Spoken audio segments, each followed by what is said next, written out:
se o sistema de defesa de Porto Alegre estivesse funcionando de modo adequado, né, a única região que a gente teria tido problemas era o Sarandi, que é na região norte aqui do estado, da cidade de Porto Alegre. Né?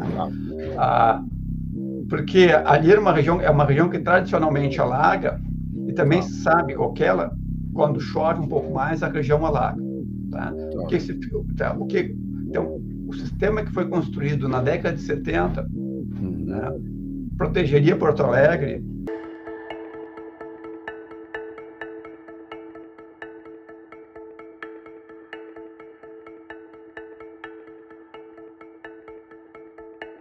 Olá, sejam bem-vindos a mais um episódio do nosso podcast Missão Desenvolvimento. Sou Paulo Gala e tenho a honra e a alegria de receber aqui o professor Adalmir Marchetti. Alegria, obviamente, poder conversar com o professor Adalmir, mas não sobre o tema, né, que é um tema grave, um tema difícil, que é a tragédia do Rio Grande do Sul. A gente vai conversar um pouco sobre as causas da tragédia e, mais do que isso, eu acho que é importante falar sobre a reconstrução, sobre os passos que vão ter que ser tomados, né, daqui por diante, os desafios que estão colocados, né, e os prejuízos enormes, né, tanto de vidas, né, que são os mais importantes, né, mas além disso, obviamente, as questões materiais, de reconstrução das casas, das empresas, né, de tudo que foi destruído por essa tragédia enorme, né. Então, professor, queria te dar as boas-vindas aqui, agradecer a sua disponibilidade para falar sobre esse tema. Tenho acompanhado os trabalhos que você tem feito, tem escrito, mas antes de mais nada, pedir para se apresentar um pouquinho, para quem não te conhece, para saber um pouco da sua trajetória, e depois a gente já passa a falar do Estado. Seja muito bem-vindo, professor, obrigado por aceitar o convite. Eu agradeço o convite, né? É uma honra poder estar aqui conversando contigo, Paulo Galo. Né? Bom, e falando de uma tragédia, né, que está acontecendo aqui no Estado, uma tragédia que tem um aspecto ligado às mudanças climáticas, mas também tem um outro aspecto, que eu diria que é ligado com as políticas que têm sido implementadas aqui no estado do Rio Grande do Sul, tanto no governo do estado quanto na prefeitura municipal, que a gente podia chamar de uma forte influência liberal ou neoliberal, se a gente usar esse termo. Então, deixa eu falar um pouquinho de mim e vamos falar do tema, que é o mais importante, né? Bom, eu tenho formação em economia e mestrado em economia aqui pela URGS, fiz meu doutorado na New School for Social Research nos Estados Unidos, né? Aliás, é um lugar espetacular, estive lá semana passada, né, ali perto da Union Square, ali tem vários amigos que fizeram doutorado, né, um baita lugar. Você tem um lugar... Que ano que você fez o doutorado lá, professor?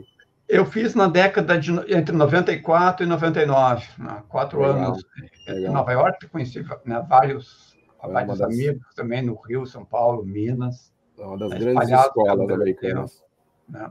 Professores extremamente inteligentes, né?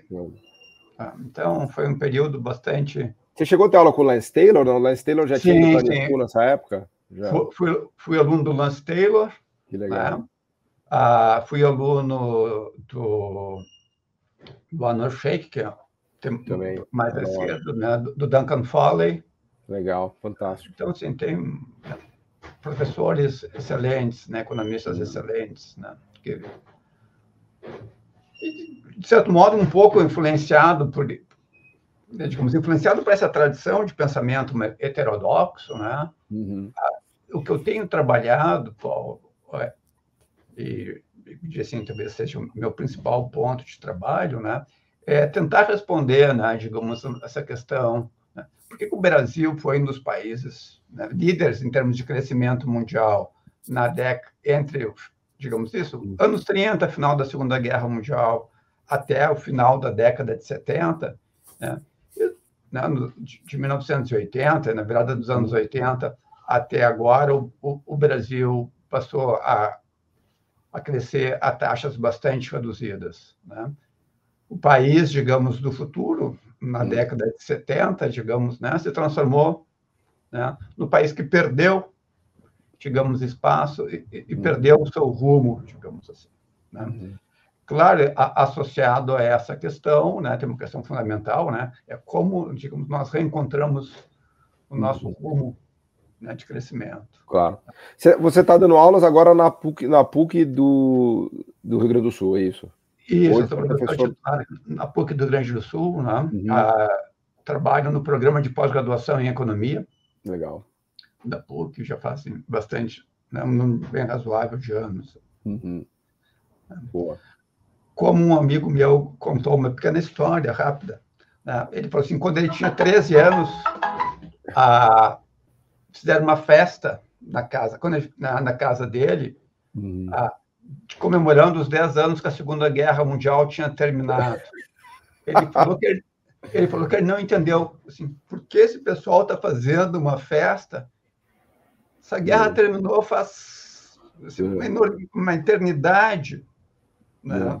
Assim, ele tinha 13 anos.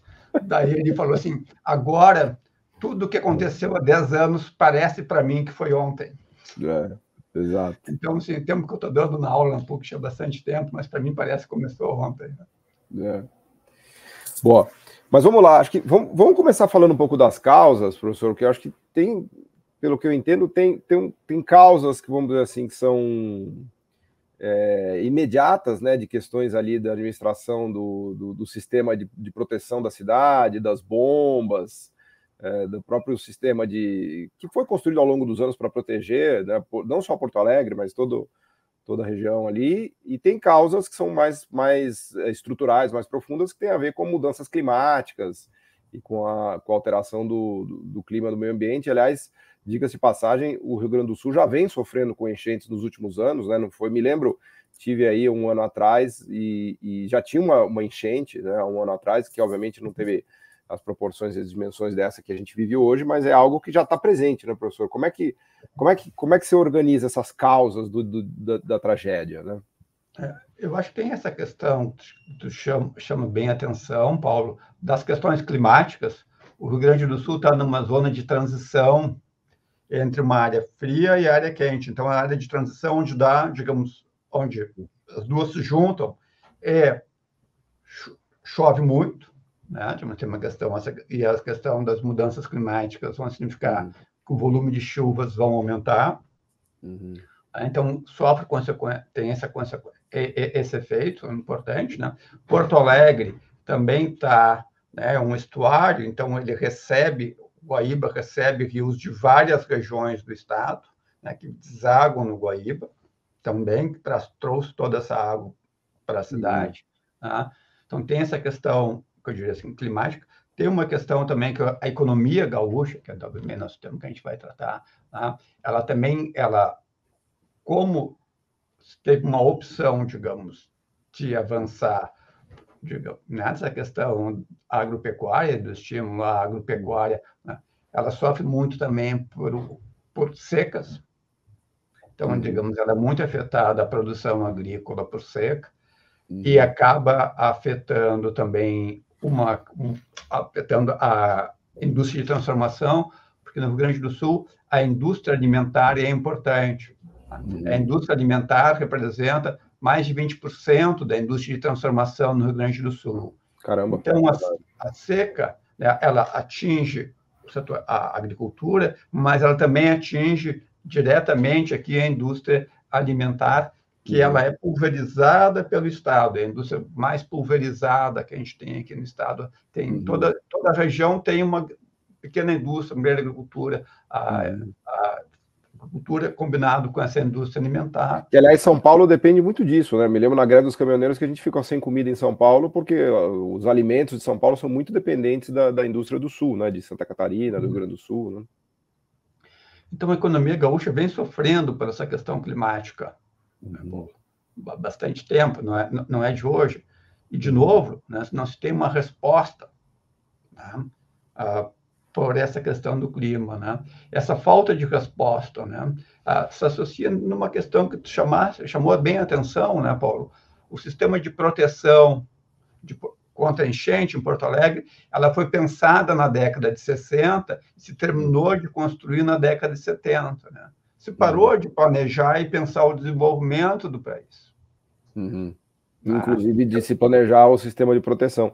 Aliás, me chama a atenção porque a Lagoa dos Patos, tudo isso que você falou do estuário, só para ficar aqui ainda no primeiro capítulo da geografia, eu estava estudando isso um pouco melhor, é impressionante, porque todo esse sistema deságua na Lagoa dos Patos, que tem um pequeno sistema de vazão só para o mar, né? Ou seja, quando a lagoa enche de vez, todo mundo é afetado, né, professor? É um sistema bastante frágil, né? Se a gente parar para pensar da ótica ali da Constituição Geográfica, né? Exato. Digamos assim, poderia se resolver se tivesse um planejamento, visão de longo prazo, que se perdeu na economia brasileira, né, Paulo? A gente poderia ter já solucionado esse problema. Tá? Se a gente tivesse mantido uma concepção de planejamento, né, e de construção de país. Né? Eu acho que essas questões da enchente no Rio Grande do Sul se ligam, né, às transformações, né? E aí nós saímos da geografia, entrando para a seara da política e da economia, né? Ela se liga com o modelo econômico adotado, né, lá no final dos anos 80, né, com o neoliberalismo, né, e essa concepção de que o mercado, por si só, vai ser capaz de resolver, né, tudo, vai resolver os nossos problemas, quando não é bem assim. O que você destacaria ali na parte né, ainda nesse capítulo de proteção da cidade, foi só uma questão de falta de investimento, foi uma questão do sucateamento do sistema, ou uma combinação de tudo? Assim, quanto que a gente pode botar na conta de uma falta de um sistema de proteção à tragédia? Ou a construção de sistemas mais sofisticados para bombeamento da própria Lagoa dos Patos? Como é que é a sua visão em relação a isso, professor? Se o sistema de defesa de Porto Alegre estivesse funcionando de modo adequado, né, a única região que a gente teria tido problemas era o Sarandi, que é na região norte aqui do estado, da cidade de Porto Alegre. Né? Porque ali é uma região que tradicionalmente alaga, e também se sabe que quando chove um pouco mais, a região alaga. Tá? Então, o sistema que foi construído na década de 70, né, protegeria Porto Alegre, mesmo no Sarandi, porque também é uma região relativamente mais nova, de ocupação mais nova na cidade. Tá? Claro que quando se pensou o sistema de proteção na cidade, se tinha uma visão da cidade da década de 60. Tá?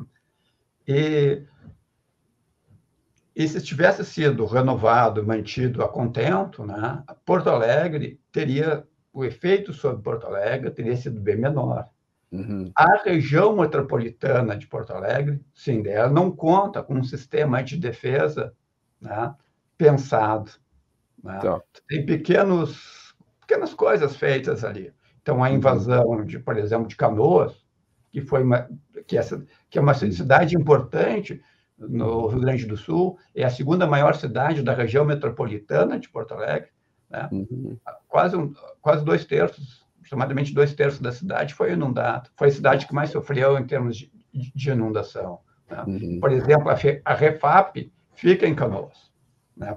Que a Refap é quem faz da Petrobras aqui, que faz a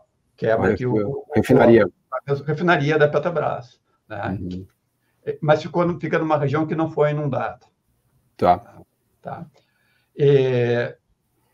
Então, faltou uma combinação, né, de uma sequência, né, de políticas de governos, né, que foram destruindo a capacidade do Estado, né, de pensar o Estado, de pensar o futuro, né, de planejar destruição, né, da inteligência. Por exemplo, Porto Alegre tem o DEP, que é o Departamento dos Esgotos Pluviais, que justamente cuidaria disso. Cuidaria disso, né? Mas o DEP foi fechado em 2017. É a primeira cidade do Brasil, grande cidade do Brasil, a ter um departamento exclusivo. Caramba, que isso é ironia do destino, né? Para pensar essas questões, foi fechado pelo governo Marquesã, do PSDB. E mesmo o governo Mello, né, digamos, surgiu agora, né, denúncias de que há anos, né, já temos alguns engenheiros do Departamento Municipal de Água e Esgoto que estava sendo preparado para ser privatizado, né? Vem denunciando, mostrando, digamos assim, o sucateamento, né, do sistema de proteção às enchentes em Porto Alegre. Imagino que deve ser bombas obsoletas que não funcionam, sistema dos diques sem manutenção. Imagino que exatamente. Por exemplo, as comportas que seriam fechadas do muro, né? Uma vergonha. A comporta foi fechada com um trator, porque não tinha um sistema de acionamento, digamos, automático. Nossa. Tá? Que fechasse as comportas e selasse as comportas. Caramba, nós estamos em pleno 2024, tem que fechar a comporta com trator, né? Brincadeira. Isso, exatamente, porque também não estavam funcionando direito. E é claro que uma comporta fechada desse modo começou a vazar. Né? Então, uma série de erros, né? E também uma outra denúncia que o DEMAI teria mais de 400 milhões em caixa para fazer, poderia utilizar esses recursos para fazer a renovação. Tá? Isso, desculpa, o DEMAI é o Departamento Municipal de Água e Esgotos de Porto Alegre. Que com dinheiro em caixa, ele não fez os investimentos. Não fez os investimentos. Né? Também tem a questão, né, essa questão do desmonte do setor público, né, e das empresas públicas para serem privatizadas. Né? O próprio governo Leite, há pouco tempo, ela privatizou a Corsan, que é a companhia estadual de abastecimento de água aqui do Rio Grande do Sul. É verdade, me lembro disso. É uma gigante aí do Sul, né? Isso, e ela atende a água de grande parte dos municípios gaúchos. Tá? E uma privatização muito contestada pelos funcionários e pelo sindicato dos engenheiros aqui, pelo preço que foi vendido, né? E é claro, digamos, né, o papel que a água, né, e o saneamento e o esgoto cumprem na vida das pessoas, como que a gente está mostrando agora. Né? Além disso, né, o governo Leite ele priorizou a questão, né, da renegociação da dívida. Né? Interessante, o governo Leite, né, o Leite sugeriu que as leis fiscais, do teto do gasto e essas outras questões associadas, né, não fossem, durante o período da enchente, não fossem explicadas, né? Mas o governo Leite propôs e aprovou uma lei de teto do gasto estadual. Dele mesmo, né? Dele mesmo, exatamente. Né? Então, a tragédia mostra, digamos, essa contradição desse modelo neoliberal, né, que ataca o Estado. Mas quando chega a crise, chegam os problemas... Né? Só tem o Estado para salvar, né? Exatamente. Tá. Fala, Paulo. Não, eu queria passar para o tema do tamanho dos prejuízos, que eu vi algumas análises que você fez para, né, fazer algumas contas, né, do tamanho do estrago, do prejuízo. A gente estava falando talvez o setor agro, seja, em termos de tamanho do setor, eu estava vendo que ele representa 12% da agricultura do país, né? No curtíssimo prazo, ele talvez tenha sido o setor mais prejudicado, mas a destruição de estoque de capital, de casas, de infraestrutura, de rodovias, de estradas, de pontes, acho que é bastante dramático também, né, professor? A infraestrutura do Estado foi muito prejudicada, né? A gente está falando mais de Porto Alegre, mas foram mais de 400 municípios afetados, né, de alguma maneira, né? O que a gente tentou, no texto, ali, tenta dar uma olhada, digamos, fazer essa separação entre, né, o estoque, né, de capital, digamos, que é necessário para produzir, né, bens e serviços, olhando, digamos, para infraestrutura, máquinas, equipamento, né, e residências, para separar de qual é o efeito do fluxo, né, de efeito do PIB e que geraria renda, né, tanto lucros, salários e impostos. Né. Saíram algumas estimativas, né, que foram superdimensionadas em alguma medida. Por exemplo, a própria Fiergs, que é a Federação da Indústria aqui do Rio Grande do Sul, publicou um número, né, de 100 bilhões de reais, né, somente para o setor industrial.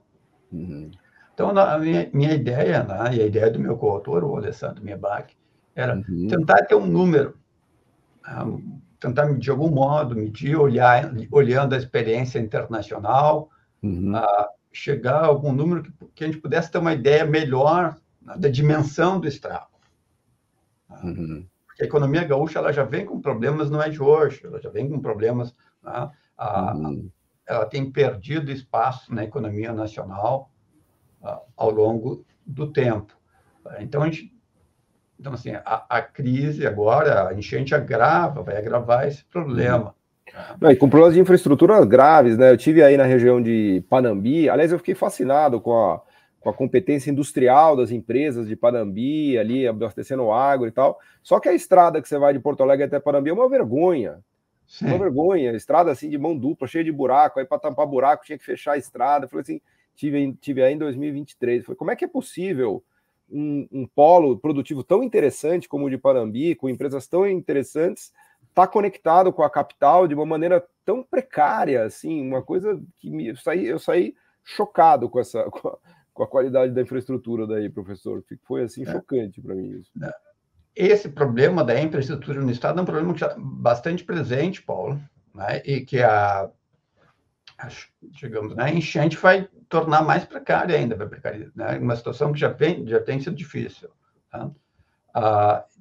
Nas estimativas que a gente fez, tá, o estoque do capital do Rio Grande do Sul, ele é em torno também de 6% a 7% do estoque de capital do Brasil. Né? Tá. Então, pegando o estoque de capital, né, do Brasil, a estimativa do IPEA, né, colocando, né, esses números e trazendo a preço de 2023, dá em torno de 1,5 a 1,6 trilhões de reais. Do estoque de capital da estrutura produtiva do Estado, né? Isso, edificações, máquinas, equipamentos, fábricas, prédios. Equipamentos, infraestrutura, construção residencial. Né? Então, digamos, cada 1% de estrago do estoque de capital dá em torno aí de 15 a 16 bilhões de reais. Tá? Então, se a gente fez, olhando a literatura internacional, assim, se a gente considerar, né, um número parecido com a destruição, né, em torno de 2%, um pouquinho mais. Em geral, as catástrofes chegam a 2%. Se pegar furacão Katrina, todas essas grandes catástrofes. O Katrina, ele foi um pouco mais forte do ponto de vista dos impactos. O Katrina pegou 80%. Caramba! Né, alagou 80% de New Orleans. Então, foi acima da média mundial ainda do que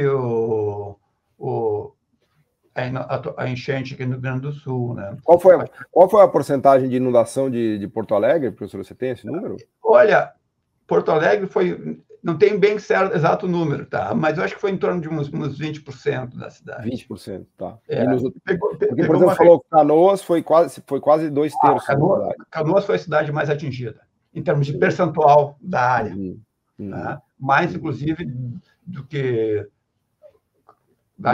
Lajeado, Estrela e Arroio do Meio ali, que ficou... Aliás, uma coisa que me chamou a atenção que até as serras sofreram inundação, até as cidades das serras, né? Algumas, sim. Principalmente, na serra houve muito deslizamento. Entendi. Na região. Então, ela foi muito atingida por deslizamento, mais do que propriamente a enchente, porque choveu muito na região. E também a água escorre mais rápido, né? A força da água. O dado que eu vi é que choveu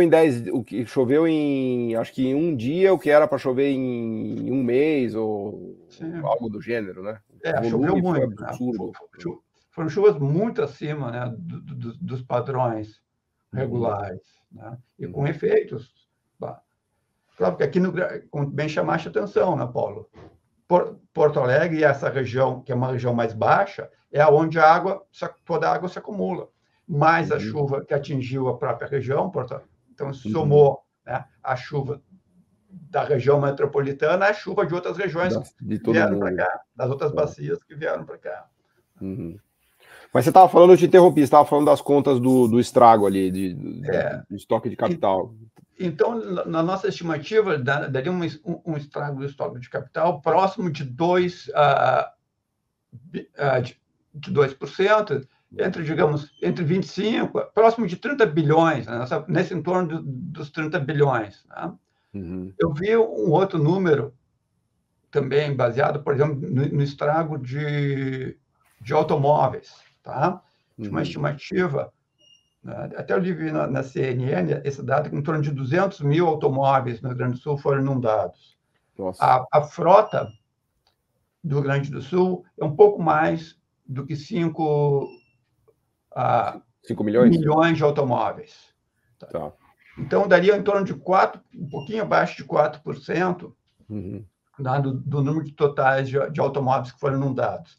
Desses 4%, se a gente considerar uma perda aí de 40% a 50% dos automóveis, uns vão não tem conserto, outros vão ser consertados, isso, aquilo, também daria, digamos, algo em torno aí de 1,6% a 2%, né, de estrago, aí, digamos, de destruição no estoque de automóveis do Rio Grande do Sul. Então, eu diria, né, que esse número é um número factível e nos dá, digamos, uma base ao qual a gente pode fazer uma avaliação. Tá? O volume de investimento no Rio Grande do Sul, né, é em torno de um pouquinho acima de 100 bilhões de reais ano.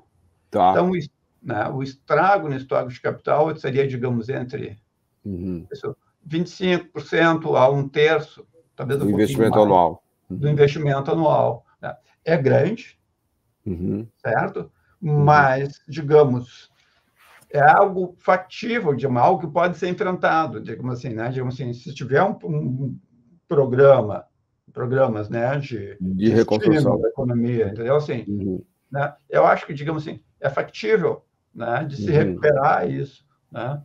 E a minha esperança, digamos, é que a enchente tenha um lado positivo. De trazer um alerta, né? De acender um alerta para as pessoas do que está em jogo, né?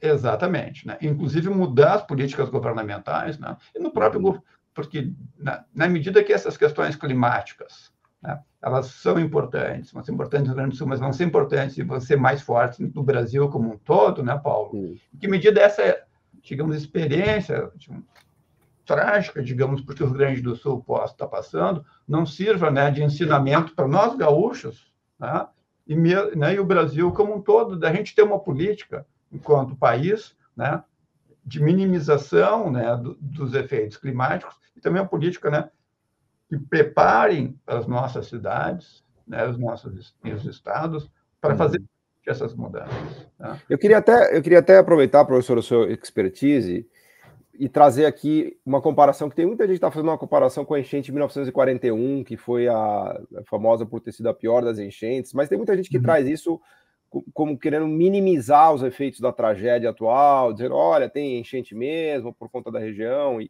na minha visão não é nada disso, eu acho que é incomparável o tamanho da tragédia e os erros de política que chegaram nessa tragédia, né?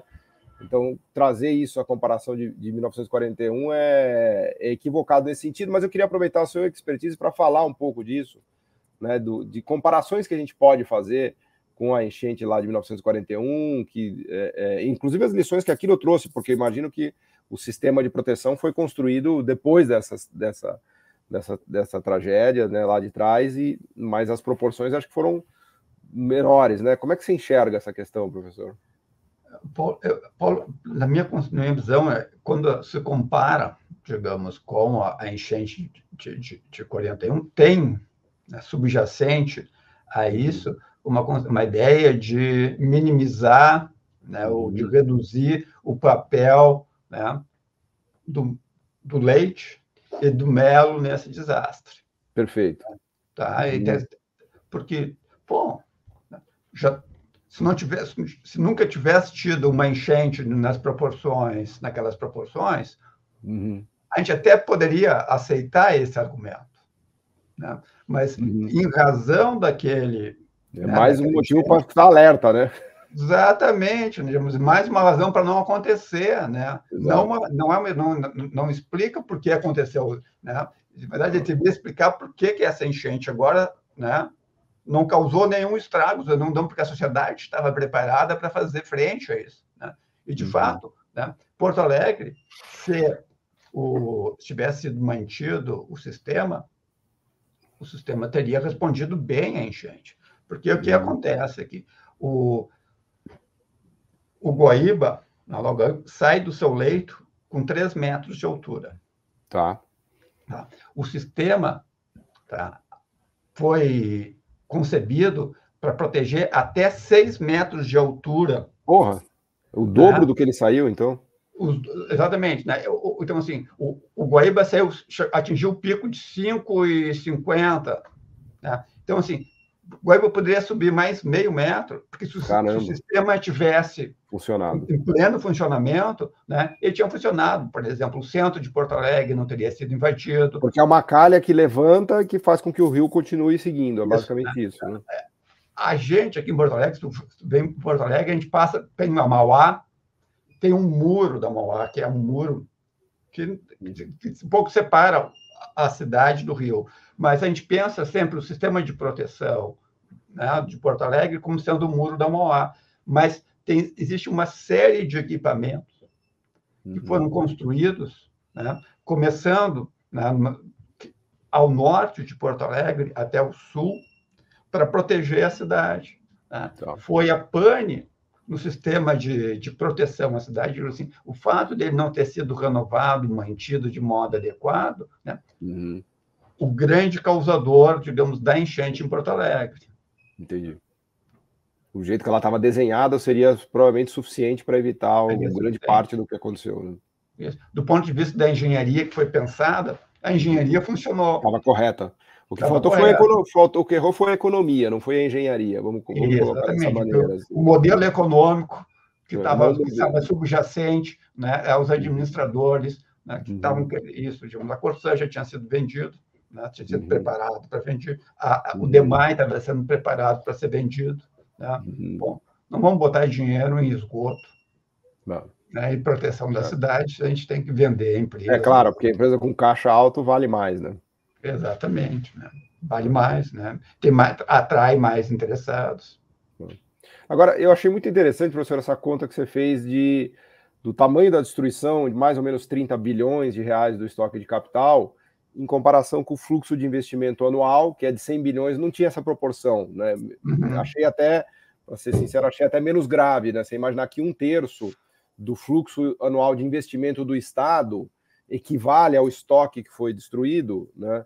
Não é, assim, é claro que foi algo catastrófico, ninguém aqui está querendo minimizar a tragédia, mas é uma conta que é o que você falou, que está no horizonte do Estado conseguir se articular para se recuperar, para fazer investimentos dessa magnitude, né? Quais são os desafios de reconstrução, professor? O Estado está com contas também em dificuldade, está, né, sujeito a uma série de regras, o governo federal agora parece que vai flexibilizar a questão de pagamento de juros, etc. Quais são os desafios que estão colocados na sua visão para a reconstrução, para fontes de financiamento, para o papel do Estado, o papel do investimento público, o papel da iniciativa privada? Como é que a gente tem que encarar essa reconstrução do Rio Grande do Sul, professor? Bom, a gente entra num aspecto importante, tá, que eu gostaria de começar a chamar a atenção, que é a dívida do Rio Grande do Sul. Essa dívida, né, foi em vários estados. Né? Qual é o montante da dívida? Você tem de cabeça o valor? O montante da dívida é acima de 100 bilhões. Tá. Né? O problema é que essa dívida está sendo... Né, ela começa no final lá do governo Fernando Henrique Cardoso, onde os vários estados assinaram, né, processo de renegociação. Né? Associado a essa renegociação da dívida, estava uma ideia implícita, né, ao modelo neoliberal de reduzir a capacidade dos estados regionais de fazerem políticas de desenvolvimento. Inclusive de tomar dívidas, né, em relação a bancos e tudo mais. Né? E de fazer projetos próprios de desenvolvimento que não seguissem, digamos, o modelo, digamos, onde tivesse que pedir amém, né, para Brasília. E isso tem limitado, né, a questão da dívida, é um aspecto da crise das finanças do Rio Grande do Sul, né? Tem limitado a capacidade do Estado de fazer investimentos, de fazer políticas de desenvolvimento, né? Tem um outro aspecto, né, também associado ao Rio Grande do Sul e aos estados de ocupação mais antiga, que tem uma burocracia pública, né, mais antiga, que é a questão, né, do pagamento das aposentadorias, que também tem um peso importante nas finanças estaduais, mas também, digamos, então aqui no Rio Grande do Sul, né, as finanças do Rio Grande do Sul um pouco comprometida com o passado, seja no pagamento de juros, seja nessa questão da aposentadoria. Tá? Bom, isso reduz a capacidade do Estado de fazer investimento em infraestrutura. Mas isso não significa que se o Estado do Rio Grande do Sul tivesse capacidade financeira, se investiria em infraestrutura. Porque tem digamos, um tipo de governo, uma concepção de que, digamos, quem tem que investir, né, puxar o processo de desenvolvimento, né, é o setor privado. Né? Então, por isso, o processo de desmonte do Rio Grande do Sul continuou ao longo do tempo, né, com a privatização, né, das empresas de energia elétrica, com a privatização, né, de várias empresas estaduais. Né?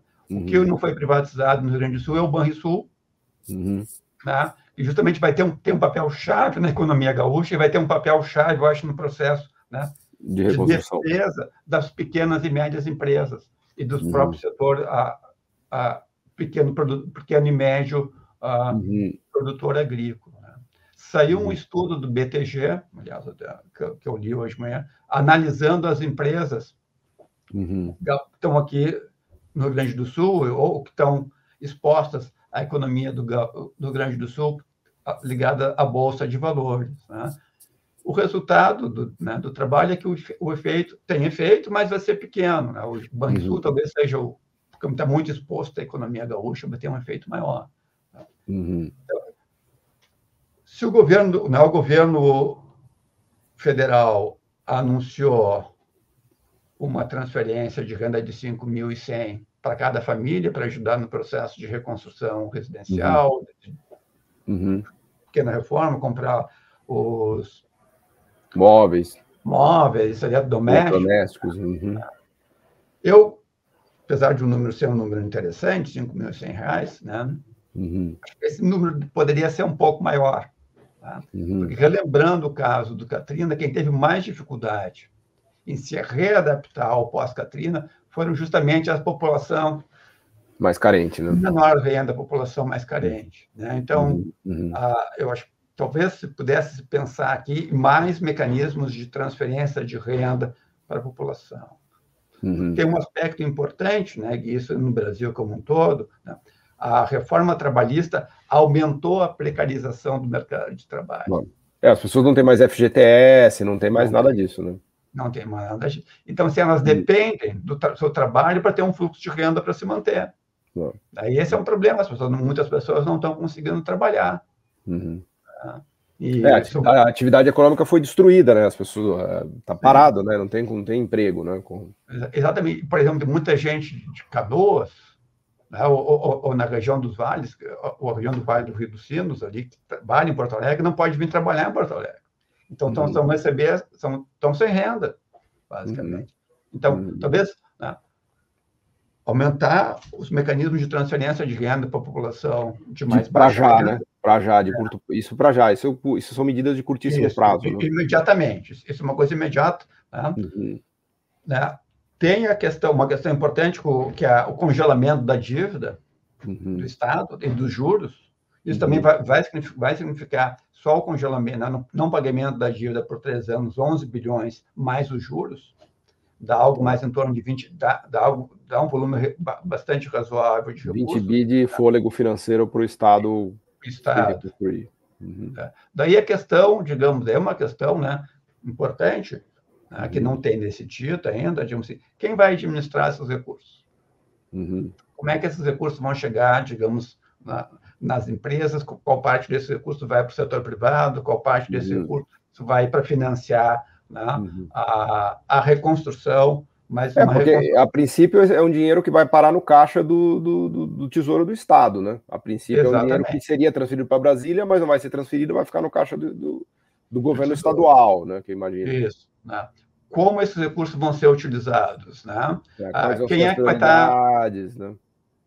Quais são as regras que vão... Claro, nós estamos falando de uma massa bastante grande, 20 bilhões de reais de recursos, não é pouca coisa. Não, é um volume bem razoável de recursos. E se a gente pensar no efeito multiplicador que ele pode ter na economia... É quase, seguindo a sua conta do estoque de capital que foi destruído, é quase o valor de 30 bilhões da estimativa dos 2% do estoque, da destruição do estoque de capital, né? E com o efeito multiplicador isso vai embora, né? Porque injetado na economia isso vira 60 bi, 70 bi, sei lá, né? Isso, dá quase 2/3 da destruição.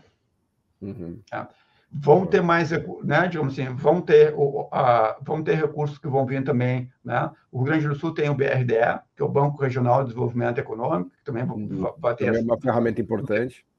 Vão ter um risco, né, importante. Houve também uns programas, né, de redução de taxa de juros e facilitação da vida das empresas que têm financiamentos. Tá? Então, tem uma série de mecanismos que ainda estão sendo pensados, né, que vão significar, né, que as empresas vão poder reduzir seus pagamentos. Tá? As pessoas que também têm, as famílias que também estão endividadas, também está havendo uma redução, né, dos seus compromissos para fazer pagamentos. Tá? Mas, então, falta ainda ter mais clareza, né, provavelmente desses recursos, e principalmente esse fundo, que talvez ainda é o principal fundo de dinheiro novo, né, que vai chegar, que o Estado vai ter acesso, né, como é que ele vai ser gerido, né, e para onde ele vai ir. Também tem um aspecto importante, né, Paulo? Não adianta reconstruir do jeito que estava antes, né? Tem que reconstruir e também pensar como é que a gente aumenta a resiliência da economia gaúcha, né, para futuros eventos climáticos. E, nesse sentido, né, o ideal seria pensar não só em termos das enchentes, mas também do outro aspecto que é mais comum aqui no Rio Grande do Sul, que são as secas. Porque é uma coisa curiosa, mas sofre tanto com a seca quanto com a enchente, quer dizer, dos dois extremos, né? E nessa década, né, tem sido o ano que não teve um ano que não teve seca ou enchente, todos os outros anos tiveram ou combinação dos dois. Né? O que impacta bastante a economia, né? A diferença da taxa de crescimento, né, nessa década entre a economia gaúcha e a economia brasileira está elevada. Em função justamente... Eu acho que, eu até de cabeça, assim, professor, eu diria que acho que o estado do Rio Grande do Sul já dá para entrar na conta do estado que mais está sofrendo com mudança climática no Brasil. Eu acho que se botar na ponta do lápis aí, de enchente, de seca, de estrago na agricultura e tudo mais, nesses últimos anos, talvez o estado do Rio Grande do Sul, e é aquilo que você falou também, ele está na confluência ali, dizendo a zona temperada e tropical e tal, ele está pagando essa conta, com a conta muito cara para o estado, né, professor? Sim, tem havido, essa conta tem sido elevada, né?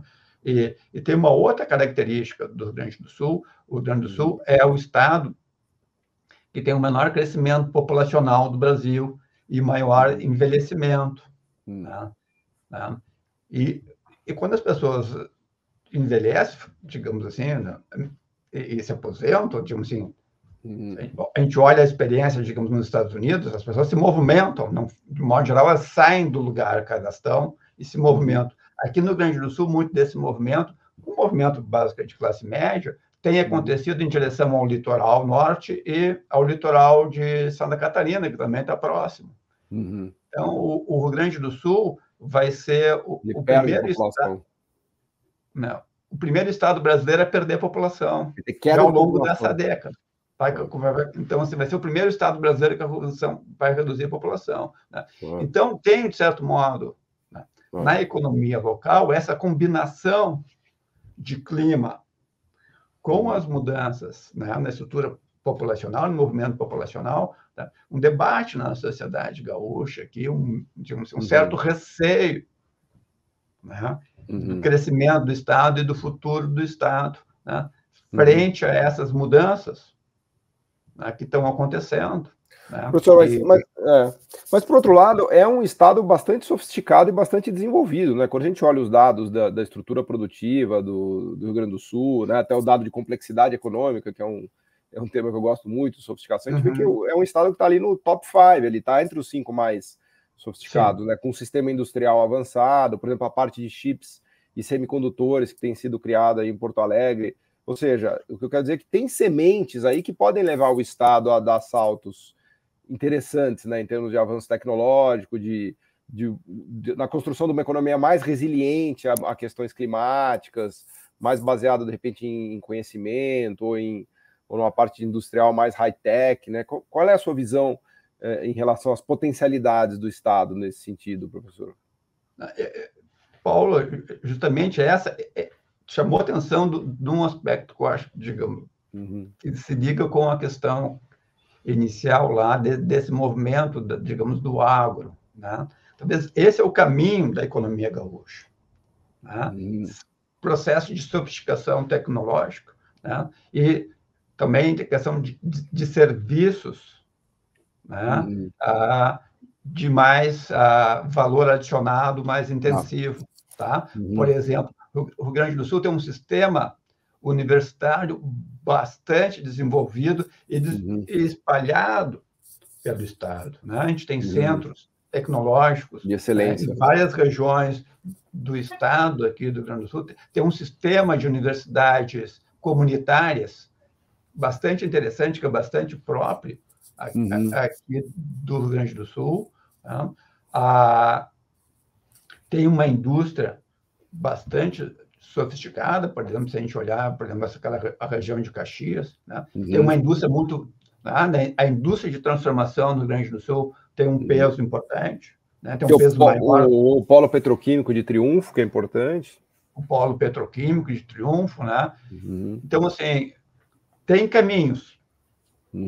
Tá? Mas, para isso, digamos, talvez assim, o que a gente precisasse, né?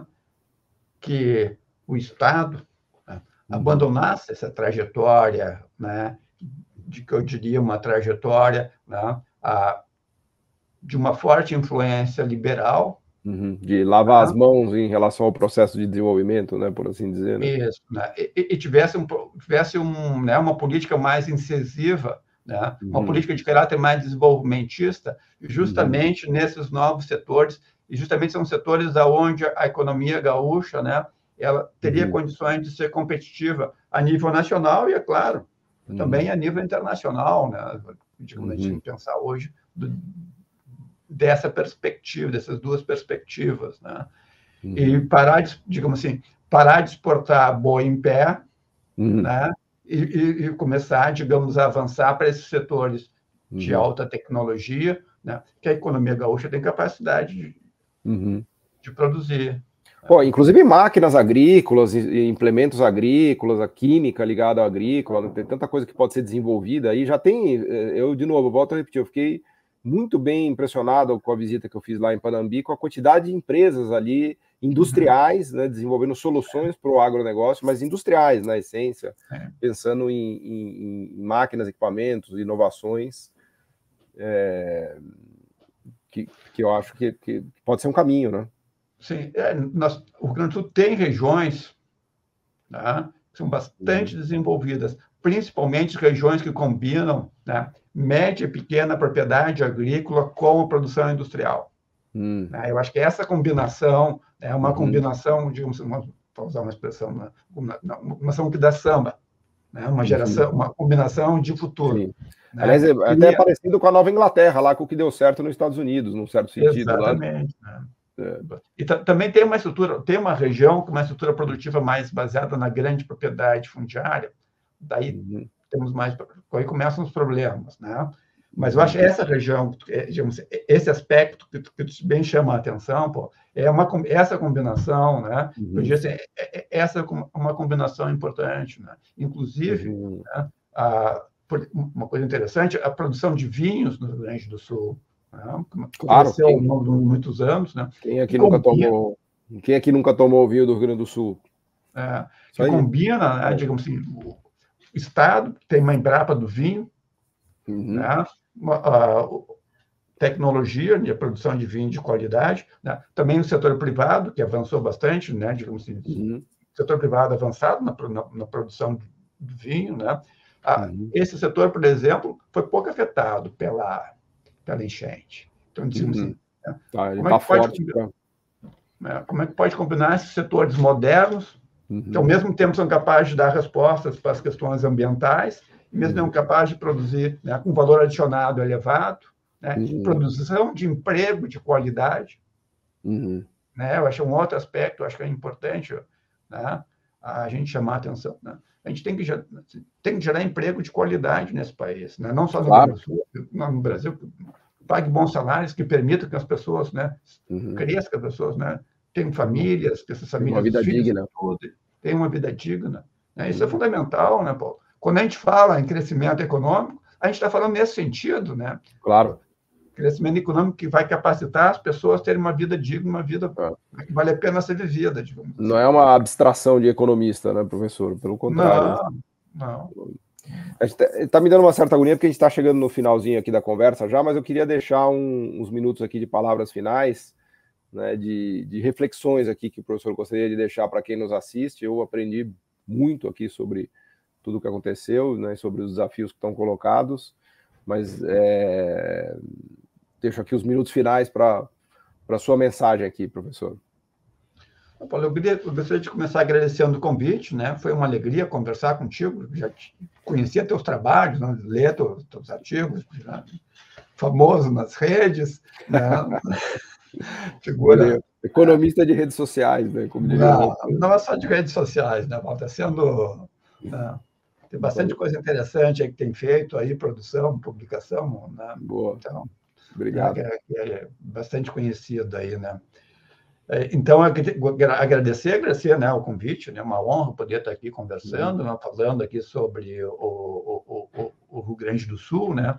Eu fui presidente da Fundação de Economia e Estatística, né, durante um período quando eu conheci bem, né, sempre estudei, né, acabei estudando bem o Rio Grande do Sul, né?